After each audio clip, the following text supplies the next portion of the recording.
Alright, what's going on YouTube? So, after 4 weeks of pretty much rain on every weekend possible, it's finally decent weather for me to wash the M3. Like I said, it's daily driven, so it's exposed to all elements, and it is filthy. So, we're just gonna go ahead and give this thing a good cleaning. First, we gotta move that out of the way.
too.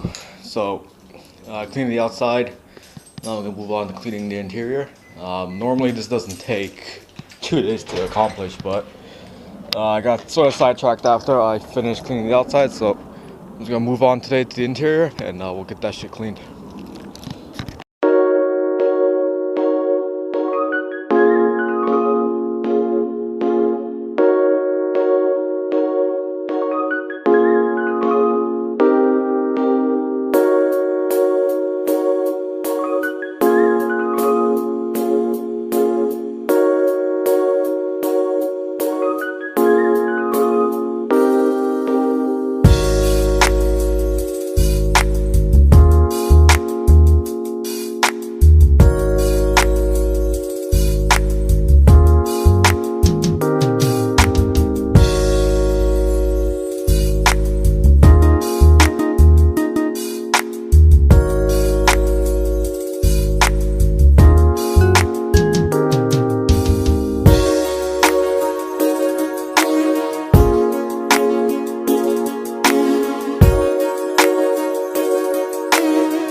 Well, there you have it. She's all clean.